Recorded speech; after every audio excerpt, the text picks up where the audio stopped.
"Hungry old man, 50 push-ups right here and I'll give you my Ferrari," said Cole Hart, the billionaire, laughter spilling from his lips as he leaned against his shining Ferrari. On the ground, the old man's palms pressed into the pristine green, his shirt torn, his breath sharp but steady.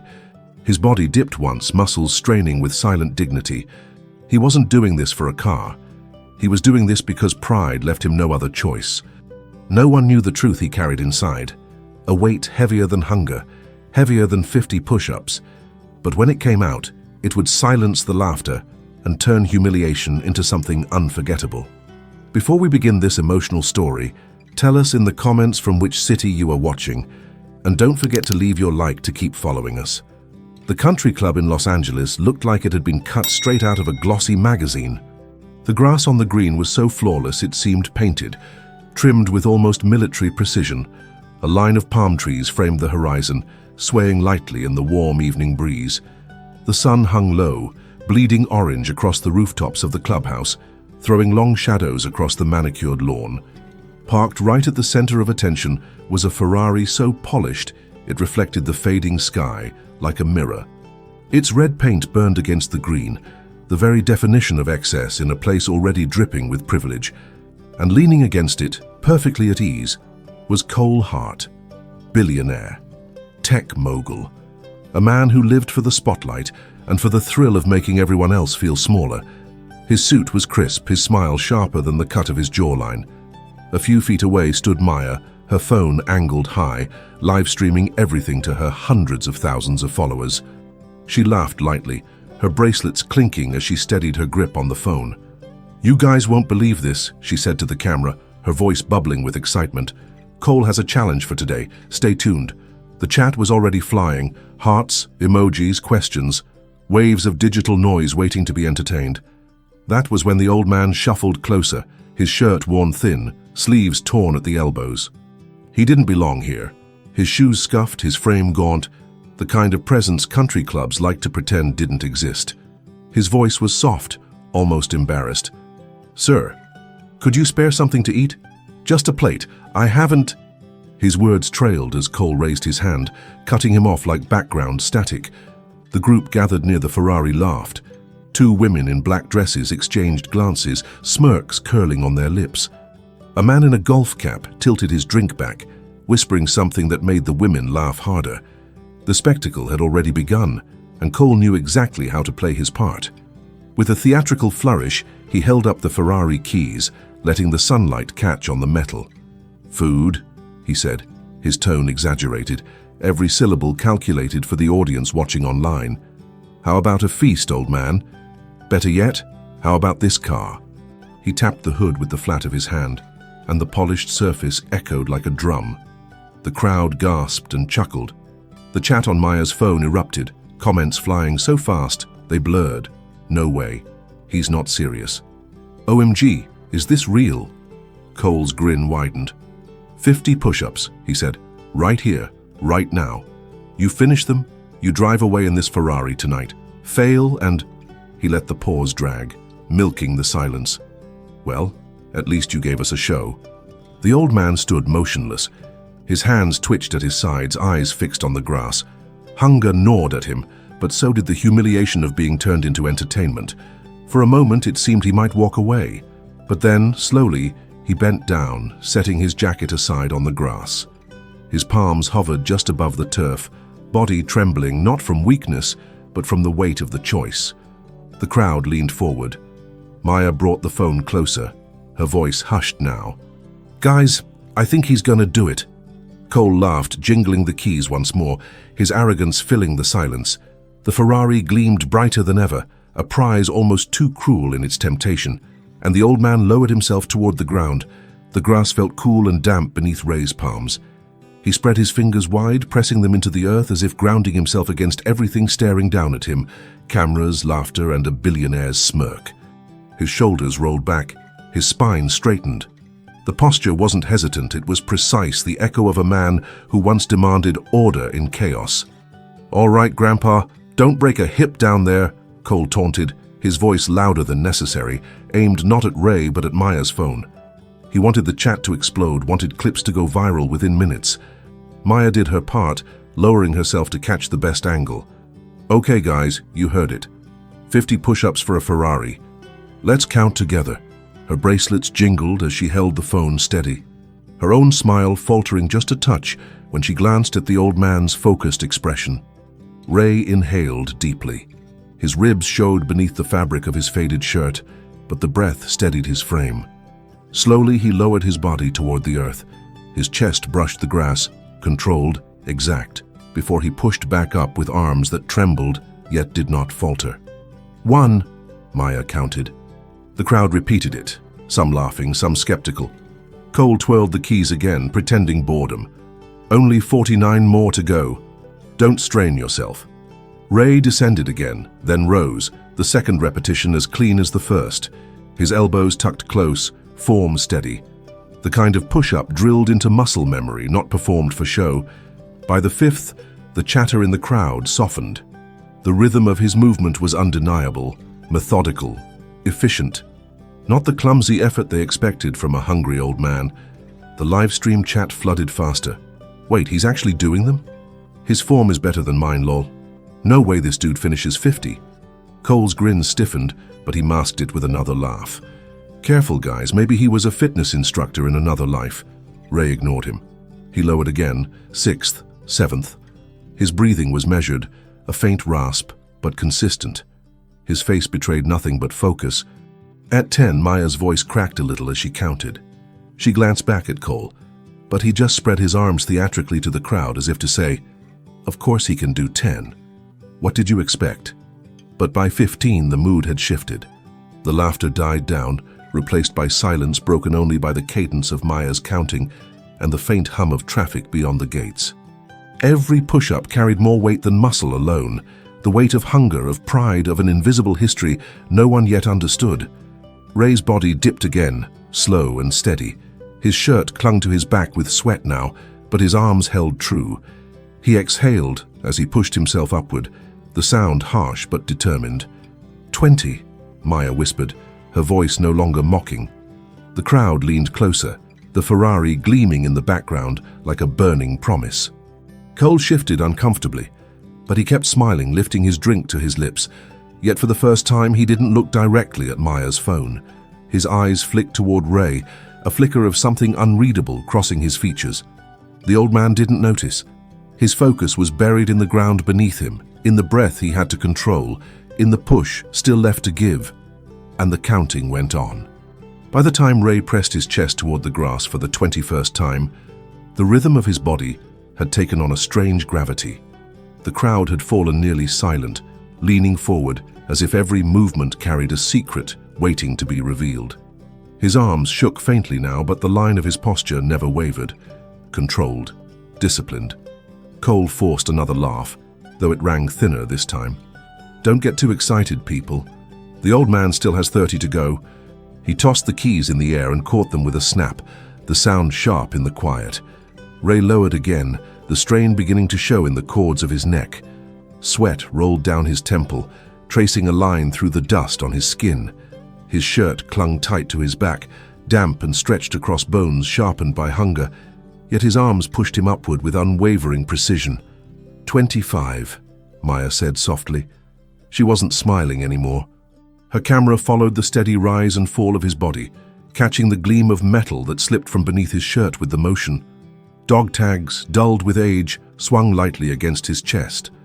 The sight stilled even the whispers. A man in the back, his golf cap pulled low, cleared his throat but said nothing. The women in cocktail dresses folded their arms, their smirks fading. The live stream comments blurred with sudden intensity. Dog tags? Wait, is he military? This just got real. Ray's breath was audible now, short bursts in and out but steady as a drum. He pressed down again, chest nearly brushing the ground, then drove upward, his elbows locking with the same crisp motion every time. Not sloppy, not desperate, disciplined, like muscle memory carved from years of repetition. At 30, Maya's voice cracked again. 30. He's at 30. She glanced at Cole, her eyes wide. He's actually... She stopped herself, realizing the stream was still rolling, that millions might catch the flicker of doubt in her tone. Cole spread his arms with an exaggerated shrug, forcing a grin. So he made it halfway. Big deal. Anybody can fake strength for a few minutes. Yet his hand tightened slightly around the keys, the jingle stuttering for the first time. Ray lowered again. His arms trembled, yes, but his core held steady, legs locked, back straight. He was running on something deeper than food or fuel. Every push seemed to draw from a well invisible to the spectators, something carved into his bones long ago. 35, Maya said, almost reverent now. The crowd had stopped laughing entirely. A soft breeze rustled the palm trees above, filling the silence that had once been laughter. Every pair of eyes was fixed on the man on the ground, his dog tags glinting faintly with each rise. Cole's smile faltered, just for a second. And Ray kept going. Ray's arms trembled now with every descent, his body shaking under the weight of hunger, exhaustion, and eyes that refused to look away. The grass beneath him darkened with sweat, his breath rasping like sandpaper dragged across wood. Yet his form, despite the fatigue clawing at him, remained exact. Back straight, elbows close, chest brushing the ground before he drove himself upward again. 41, Maya counted, her voice barely louder than a whisper. The crowd had grown utterly silent. No laughter, no smirks, only the quiet shuffle of expensive shoes on the turf. Phones rose in the air, recording every second, every strained exhale. The chat box on Maya's screen had turned into a blur of disbelief. This is insane. He's not human. Respect, man, respect. Cole leaned against the Ferrari, the keys frozen in his palm. His confident grin had thinned into something brittle. The show he orchestrated was slipping away, and he felt it. But still he called out, straining for control. Come on, old man. You've got less than 10 left, or are you about to give up? His voice cracked ever so slightly, swallowed by the silence. Ray lowered again. His arms buckled for a split second, the crowd gasping as his chest nearly collapsed into the grass. But with a guttural sound, half breath, half growl, he pushed upward, locking his elbows with trembling precision. 44, Maya shouted this time, her voice breaking the silence like a bell. The dog tag swung wildly against his chest, catching the sun in sharp flashes. Every clang of metal against bone seemed to echo louder than Cole's voice. They weren't jewelry. They were identity, history, sacrifice, and now every witness understood it. A woman in the crowd clasped her hands to her mouth, eyes wet. A man lowered his phone, unable to look through a lens any longer. The livestream comments had shifted entirely. He's military, I swear. This is real courage. Give him the damn car. Ray's arms quaked again as he descended, face nearly touching the earth. He paused there for a heartbeat too long, and someone in the back whispered, "That's it. He's done." But slowly, impossibly, his arms extended once more, driving him upward. 47! Maya cried. The crowd erupted in shouts now, strangers counting with her. The hush transformed into raw, unfiltered support. Every push was a war, and they were watching a soldier fight it with nothing left but will. Ray's vision blurred, sweat dripping into his eyes. The Ferrari gleamed through the haze, but he didn't see it. He wasn't pushing for a car. He was pushing because stopping wasn't an option. Not for him, not ever. 49! Maya's voice cracked, high with disbelief. Cole's face had gone pale beneath his tan. The keys dangled limply in his hand. He opened his mouth, but no words came out. Ray lowered himself one last time, his body trembling, arms screaming. The grass pressed against his chest. For a moment, he lingered there. Still, the entire club seemed to hold its breath, and then, with a final surge, he pushed upward, slow, agonizing, but undeniable. 50. The word didn't just come from Maya. It tore from the crowd, from strangers, from the live stream audience flooding the screen with exclamation marks. The number thundered through the air, undeniable, unstoppable, and Ray collapsed onto his knees, gasping, sweat dripping into the earth. He had done it. For a long moment, no one moved. The air was thick, charged, as if the entire country club were holding its breath. Ray knelt on the grass, his palms pressed into the earth, chest heaving like a man just pulled from the depths of the ocean. The dog tag swung once more before resting against his damp shirt. Then the silence broke. Cheers erupted. Applause, shouts, even whistles. The people who had mocked him moments ago now clapped like witnesses to a miracle. Phones lifted higher, capturing every second, streaming it live into millions of homes. The chat box exploded. He did it. 50 clean. Legend. Respect. Cole better hand over those keys right now. Cole forced a smile, teeth flashing, but his eyes betrayed the panic building behind them. He clutched the Ferrari keys tighter, knuckles whitening. This wasn't supposed to happen. The joke had flipped. "All right," he said, lifting his voice above the noise. "That was impressive. I'll give you that." He chuckled, but the sound was hollow. "But come on, people. We're not really talking about giving away a Ferrari, right? This was just for fun." The crowd's cheers faltered into a hush of disbelief. Maya's camera zoomed closer to Cole, catching the nervous flicker in his eyes. Her followers flooded the comments in outrage. "Hold him accountable," he promised. "Don't you dare back out, Cole." Ray raised his head slowly, sweat dripping from his chin. He didn't speak. He didn't need to. His silence alone was louder than Cole's excuses. A man in a golf cap stepped forward from the crowd. "You said 50 push-ups for the car," he called out, voice firm. "We all heard it. He did his part. Now do yours." Others nodded, murmuring agreement. A woman with a designer purse folded her arms. "It was live-streamed. Millions of people just watched. You can't walk away from that." Cole's grin wavered. He spread his arms as if to calm the storm, sweat breaking faintly at his temple. "Relax, everyone. You think I'd really hand over a Ferrari to... He stopped himself, realizing the cameras were still rolling, the eyes of the internet burning into him. He had been seconds away from saying too much. Maya's voice sliced through the tension, steady now. "Cole, the whole world saw you make that promise. They're still watching. Are you really going to back out in front of everyone?" The chat exploded again, angrier this time. "Wow. Disgrace. He's finished if he doesn't pay up. I cancel him." Cole's jaw tightened. His empire wasn't built on honesty, but on image. Brands, sponsors, investors, they were all probably watching, screen recording every second. If he walked away, it wasn't just his reputation at stake. It was money, power, everything he valued. His hand shook as he raised the keys. The metallic jingle, once arrogant, now sounded like chains binding him. The crowd leaned in, phones lifted high. And slowly, cornered by the very audience he lived to impress, Cole extended the keys toward Ray. The metallic jingle of the keys rang through the air as Cole extended his hand, his forced smile frozen in place. The Ferrari behind him gleamed like a trophy, the fading sun setting its curves ablaze in crimson fire. The crowd pressed closer, phones raised, the silence broken only by murmurs and the frantic stream of comments pouring across Maya's screen. Ray lifted his head slowly. His breathing was still ragged, sweat dripping from his brow into the grass. His hands trembled as he reached forward, not out of desperation, but from the sheer exhaustion that had racked his body. The crowd held its breath as his fingers closed around the keys. The moment the cold metal touched his palm, the place erupted. Applause, cheers, even shouts of disbelief. A man near the back whistled loud, a sharp note cutting through the air. "He did it! He earned it!" someone yelled. Maya's camera zoomed in on Ray's tired hand gripping the keys.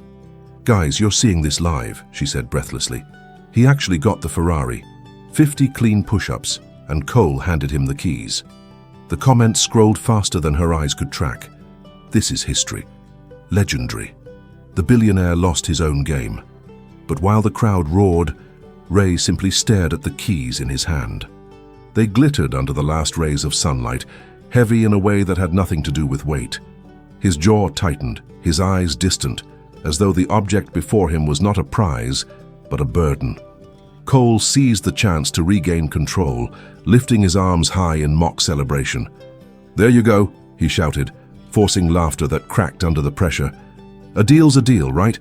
Everyone saw it. He's got the keys. We kept our promise." He shot a glance at Maya's camera. A rehearsed grin plastered on his face. But the crowd didn't cheer for Cole. They cheered for Ray. Their phones captured every angle of the old man still kneeling on the grass, the Ferrari keys limp in his grasp, his shoulders heaving. The attention had shifted, and for the first time Cole wasn't the star of his own show. Ray finally pushed himself to his feet, slow and deliberate. His knees shook, but his back remained straight. He stood before the Ferrari, staring at its glossy reflection, his own worn figure mirrored back at him. The car looked obscene next to the hunger in his eyes, the sweat and dust still clinging to his body. The cheers began to quiet, curiosity rippling through the crowd. Why wasn't he celebrating? Why wasn't he shouting in triumph? Maya lowered her phone slightly, her brow furrowed. "Ray, what are you thinking?" she asked softly, her voice carrying just enough to be caught on the stream. Ray looked down at the keys again, his fingers closing tight around them. His lips parted, but the words didn't come yet. Instead, he exhaled, long and steady, a man carrying far more than the weight of 50 push-ups. The crowd waited, expectant. Cole's grin faltered as silence stretched too long, as if everyone sensed that the true outcome hadn't been spoken yet. Ray lifted his gaze, eyes hard, focused. He finally had everyone's attention, and he wasn't about to waste it. The applause slowly faded as Ray stepped back from the Ferrari, the keys still hanging loosely in his hand. His legs wobbled, the exhaustion finally catching up to him. Maya lowered her phone for a moment and moved closer, her voice softer now. "Sit, please. You need water." Someone from the crowd hurried to the clubhouse and returned with a tray, a glass of water beading with condensation, and a plate with a simple sandwich. Nothing luxurious, just bread, lettuce, a slice of meat. Yet when it was set before Ray, the room full of wealth and glamour seemed to pale in comparison. Ray sank into the chair they'd pulled for him. His hands shook as he lifted the glass, sipping slowly, savoring each drop like it was the first he'd had in days. He took a bite of the sandwich, chewing with deliberate care. The silence that settled over the crowd wasn't awkward, it was reverent. Strangers watched in awe as a man who had just earned a Ferrari with his sweat ate with the humility of someone who only wanted a meal. Cole lingered by the car, his grin plastered back in place, though his eyes darted nervously from the crowd to Maya's camera. He laughed too loudly, forcing jokes that no one responded to. The spotlight was gone, and he knew it. Ray set the sandwich down after only a few bites. His gaze fell to the dog tags resting against his chest. For a long moment, he just held them between his fingers, the metal clinking softly, almost like a whisper only he could hear. "My boy wore these too," he said at last, his voice low but steady. The crowd leaned in, the live stream comments slowing as though even the internet had stopped to listen. Ray rubbed the tags between his thumb and forefinger. He was 23. A medic like me, I taught him how to save lives, how to keep calm when the world is falling apart. His breath caught just for a second before he pushed on. But the day came when I couldn't save him. Same war, same dust, same chaos, and I couldn't reach him in time. The words hung heavy in the air, sinking deep into the silence. The man in the golf cap lowered his head. One of the women in black dresses wiped her eyes discreetly. Even Maya, still recording, swallowed hard, blinking fast. Ray's gaze stayed fixed on the tags. "I lost my boy out there.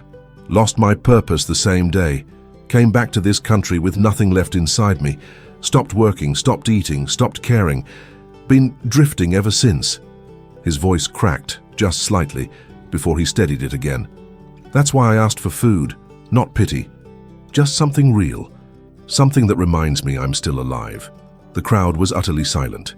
Even the breeze seemed to still, palm leaves frozen in the golden twilight. Ray placed the keys gently on the table beside the half-eaten sandwich. His eyes, hollow yet burning with something deeper, lifted to meet Cole's across the lawn.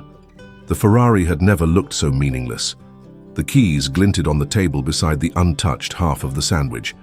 The crowd's eyes darted between them and Ray, waiting for him to reach out to claim the prize everyone believed he had earned. But he didn't move. He only kept his gaze fixed on Cole, steady and unflinching, as though weighing something far heavier than the value of a car. Finally, Ray's voice cut through the quiet. "I don't want your Ferrari." A ripple of shock moved through the crowd. Murmurs spread like a wave, disbelief etched into every face. Maya gasped softly, her phone lowering for an instant before she snapped it back up, realizing she was capturing a moment that would explode across the internet. Cole blinked, his mouth opening, closing, then twisting into a scoff. "What do you mean you don't want it? You earned it. The deal was 50 push-ups for the car, that's the game." His laugh was sharp, brittle. "Don't tell me you're too proud now."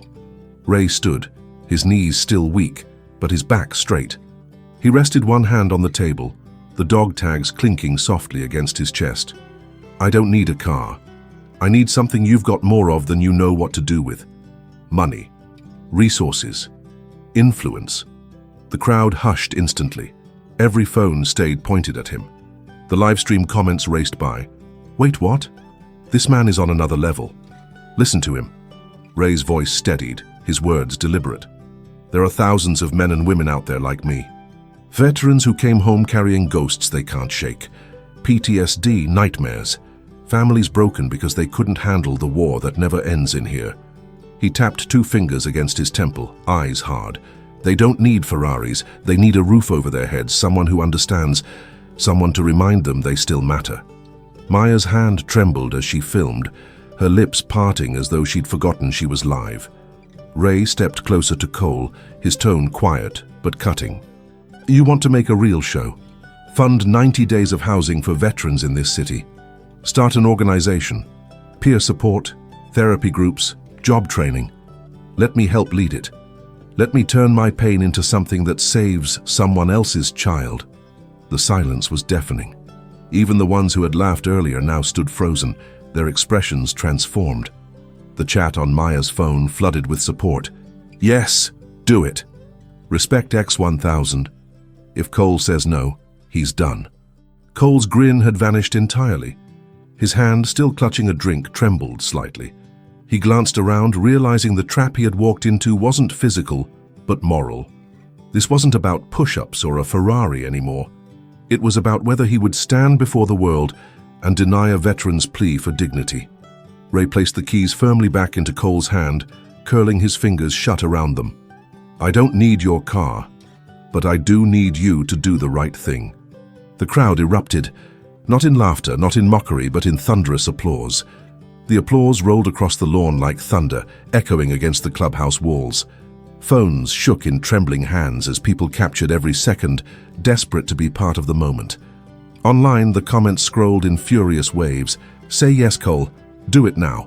This is bigger than a car." Cole stood frozen, the Ferrari keys clenched tightly in his fist.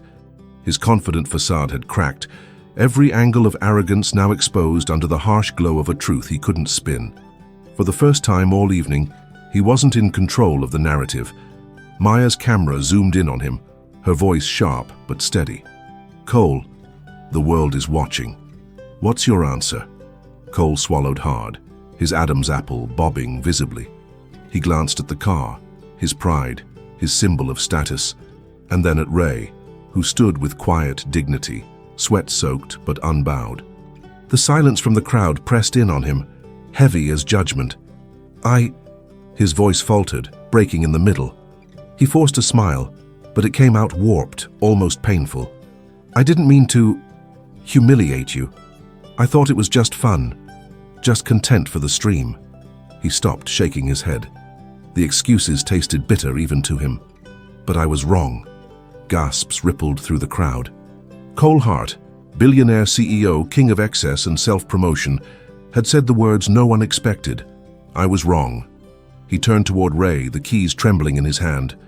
"You don't want the Ferrari. You want something bigger, and you're right. Veterans deserve more than applause and hashtags. They deserve a real chance." He paused, his voice tightening. "I'll fund it. 90 days of housing, an organization, your organization. I'll put the money in. You put in the heart." The crowd erupted in cheers louder than before, no longer mocking but celebratory. Some clapped, others shouted Ray's name. Phones shook as people streamed live reactions, spreading the moment across every corner of the internet. Maya wiped her eyes quickly, forcing her voice steady for the camera. "You guys heard it. He's saying it right here, right now. A housing-first program, support for veterans. This is history." Ray's expression softened, though the exhaustion still weighed heavy on his features. He didn't smile, but his eyes glimmered with something long buried. Purpose. He nodded once, slow, measured. accepting not the car, but the promise. Cole lowered his gaze, his bravado stripped away. He extended his hand to Ray, not with arrogance this time, but with humility. His fingers shook as they reached forward. "Forgive me," he said quietly, almost swallowed by the noise. Ray looked at him for a long moment, the dog tags cold against his chest. Then slowly he clasped Cole's hand. His grip was firm, unyielding, the handshake of a man who had earned respect the hard way. The crowd erupted once more, not for Cole, not for the Ferrari, but for the old man who had turned humiliation into redemption.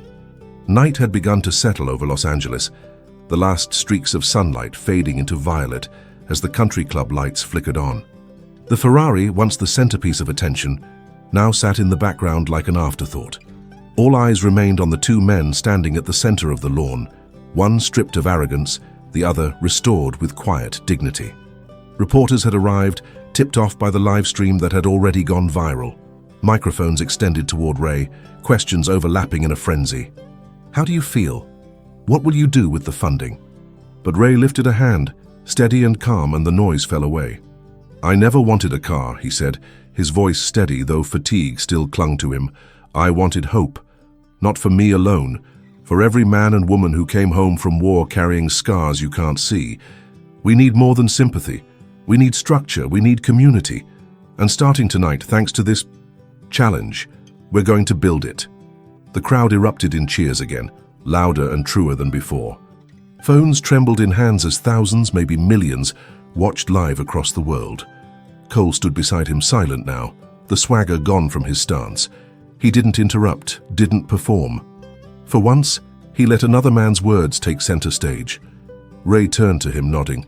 "You've got the money, I've got the will. Together we start with housing, food, and peer support. 90 days for every veteran who walks through those doors. After that, training, therapy, a path forward." His eyes glimmered, not with pride, but with the fragile spark of a man who had rediscovered his reason to live. Maya lowered her phone slightly, wiping her eyes. Her voice cracked as she whispered, barely audible over the cheers, "This is what social media was supposed to be for." The crowd surged forward, some reaching to shake Ray's hand, others shouting his name. Strangers patted his back, their faces lit with respect. In the sea of luxury and wealth, a man once overlooked had become the anchor, the center, the leader. Ray finally sat again, the plate with the half-eaten sandwich beside him. He lifted the glass of water once more, sipping slowly, and for the first time in years, he allowed himself to truly taste it. He exhaled deeply, a sound that wasn't weariness anymore. It was release. The dog tags rested against his chest, cool and steady. They no longer felt like chains. They felt like a compass.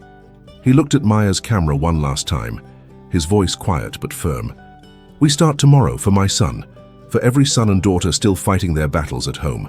We don't give up." And as the crowd roared, the billionaire CEO lowered his head. The poor maid of fate had become the general of dignity, and the old man walked away not with a car, but with an army of people ready to follow his lead. As the sun set over Los Angeles, the day ended not with the roar of a Ferrari engine, but with the quiet dignity of a man reclaiming his purpose. Ray Walker walked away, not as a beggar mocked for sport, but as a leader, holding in his hands something greater than keys, hope for countless veterans still fighting invisible battles. Cole Hart, once blinded by arrogance, bowed before the weight of accountability, transformed by the very man he tried to humiliate. And for the first time, his wealth served not as a symbol of vanity, but as a bridge to rebuild lives. What began as cruelty turned into redemption. And sometimes the greatest victories are not measured in power or possessions, but in the ability to lift another soul out of despair. May this story remind us that dignity can rise from the darkest trials, and that healing begins when someone dares to believe in purpose again. Thank you for staying with us until the end of this heart-touching story. Tell us in the comments which part moved you the most. Subscribe and turn on the bell to receive more stories that inspire and transform. Leave a like if you believe in the invisible strength of dignity and family. And above all, thank you for being part of this community that believes in stories with soul. And before you go, watch the story I leave here on the left. I'm sure it will also move you and make you reflect.